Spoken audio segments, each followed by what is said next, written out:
Hi guys!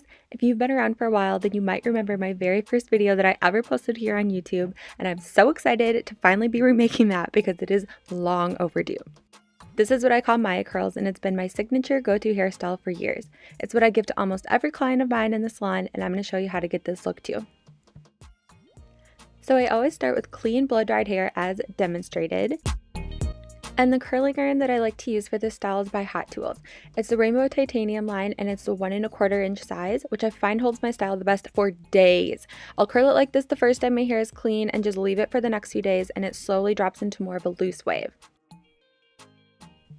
That being said, sometimes I prefer starting out with the looser style, so then I'll use this 1½ inch size curling iron, but I do find that I need to recurl over the next few days and do more touch-ups because it doesn't hold up as well. Now for the styling. So the first thing that I always do when styling my hair is to section out the bottom from ears down and clip the rest up out the way. Next, I will brush through the hair real quick, and then I'm going to spray a thermal protectant mist in there, and then also a hairspray.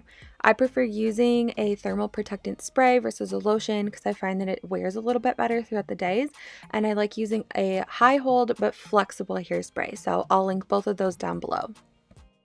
And then one more quick run through with the brush, which is going to make sure that your product is dispersed evenly and help to prevent sticking on your curling iron. So if there's any frizzy or wild parts by the base of my hair, I'll run a flat iron through them just to tame them down a little bit. This one that I'm using is by Chi, and I've been using them since I was in high school. I love them. They're so good. Alright, now what you're here for.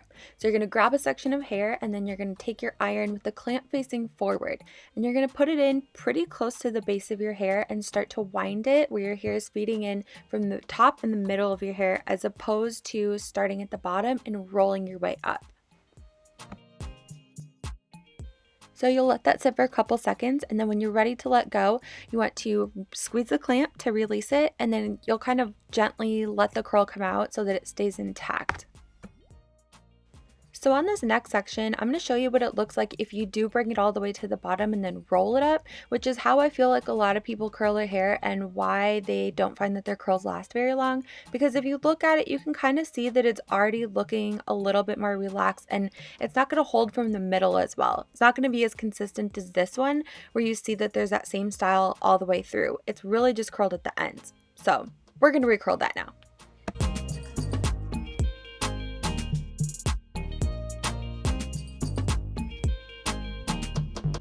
So before I move on to the next side, I like to do another mist of hairspray just to give extra insurance as the curls are cooling down so they kind of set in their form more. I find that layering hairspray between each section like this really helps to hold the style.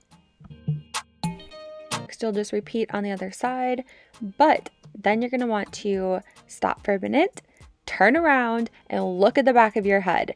There are so many people that I see walking around that must not have done this because that's the only logical thing that I can think of. So you really just want to take a minute to look and be like, is everything good? Did I miss any sections? Is there anything that should be curled more? If not, go ahead. So we're going to take down the next section of hair. I like to use my eyebrows as a point of reference. So clip up anything from your eyebrows up out of the way. And then we're going to just repeat the same thing. So bring your hair to the front. Make sure that you're using your heat protectant, hairspray, starting in the middle, hairspray again before you let it cool down. And then I will check back in a minute.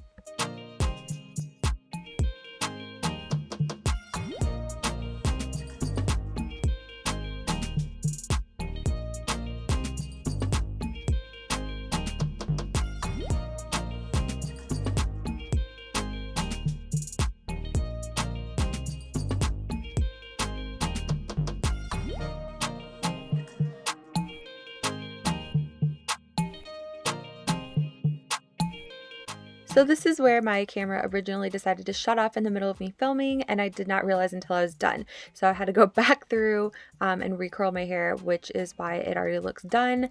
But this is a good indicator of what it might look like on second or third day hair if you have to recurl just like the top parts or anything that kind of like got crazy from sleeping on it. So just to kind of give you an idea of what that might look like. Once your hair is all curled and hairsprayed and everything is good to go, you're going to take any serum, I'm using this one by Redken, and you're going to run it through the ends of your hair and just break up all those curls. So this is another important step that a lot of people forget about, and I really think that it just helps to make everything look so much softer and more natural, as opposed to having like very done curls where you can just see the ringlets. So just get in there, break everything up, run a shine serum through the ends, tame down any frizz and flyaways, and make it look beautiful. So usually once everything is all done, I'll just take my flat iron and curling iron and just go back through any parts that I feel like need a little touch up. So if there's a spot that looks a little flat, or if I need to smooth something out, I'll just tweak those areas a little bit. Once everything is good to go, I'll finish with one more round of hairspray and then a little texture spray, which I find that just helps to kind of give a little bit of life to my curls. And that is all. Thank you guys so much for watching. I hope you enjoyed this video, and I will see you soon.